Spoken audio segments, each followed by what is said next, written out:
Hello everyone. It seems that a lot of people have difficulty understanding why the horizon is curved on our Earth as soon as you rise above the surface, and technically, although usually undetectable, even from eye height standing at sea level. At first it seems obvious. The Earth is a sphere, close enough anyway, so of course the edge should be curved. But then you start thinking, and figure out that, equally obviously, the horizon would be at the same angle all around. So how could it be curved? It should be dead straight. We might call this an optical fallacy. It comes down to projection and perception. First, let's do a little thought experiment.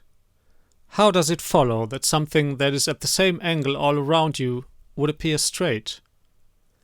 Let's look at things that actually are straight.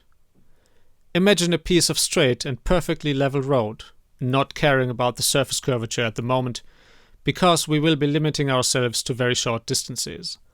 Now, say, the stretch of road is 20 meters long, and you are standing in the middle of it at one edge and look towards the opposite edge, as if to cross the street.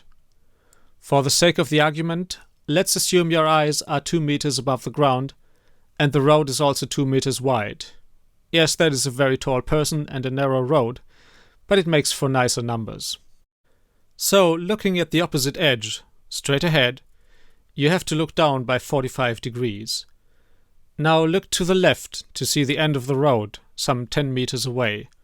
According to basic trigonometry, you will have to look down only by about 11 degrees to see that point, which is not really that far away.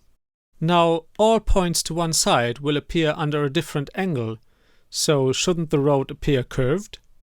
We all know that it does not. Your senses will tell you quite correctly that it is perfectly straight. Although the human eye has a heavily distorted projection, your whole experience for all your life has trained your visual system to know which projections to your retina, combined with other sensory perceptions, correspond to straight lines, and which correspond to curved lines.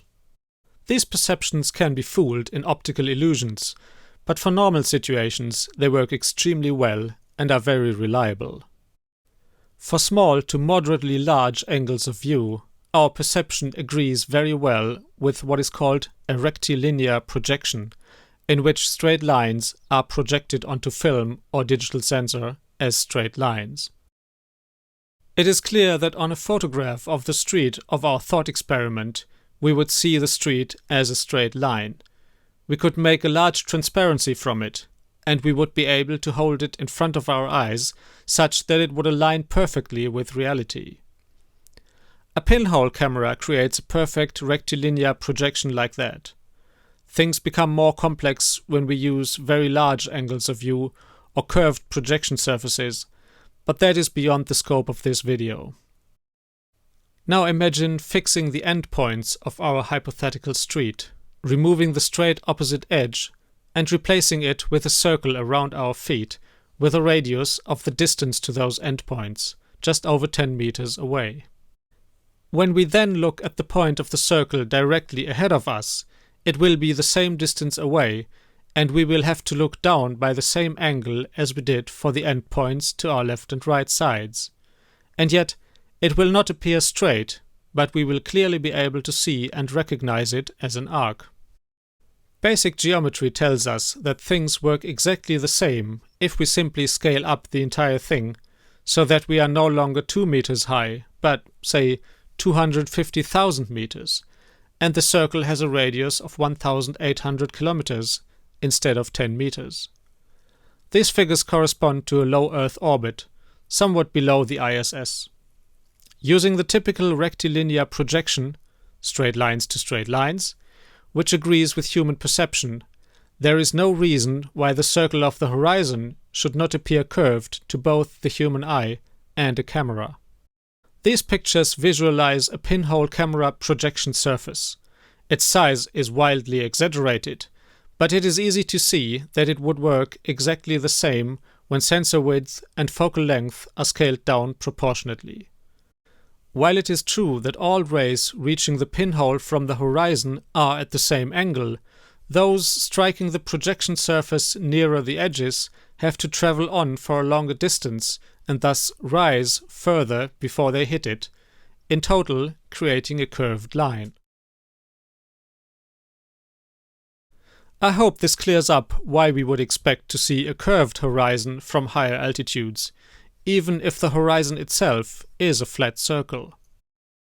I have published an interactive horizon curvature simulator on GeoGebra for all to play around with. I will link it in the description below.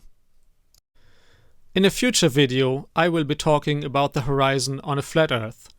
It is going to take a bit longer, since there is no generally agreed on model of the flat Earth in the first place, so I will have to consider the implications of different sizes, observer positions, and finite versus infinite models. That's it for today. Thanks for watching. Subscribe to this channel if you like, and spread the word. This video is licensed under a Creative Commons license, Attribution, Non-Commercial, Share Alike 4.0 International. See you next time.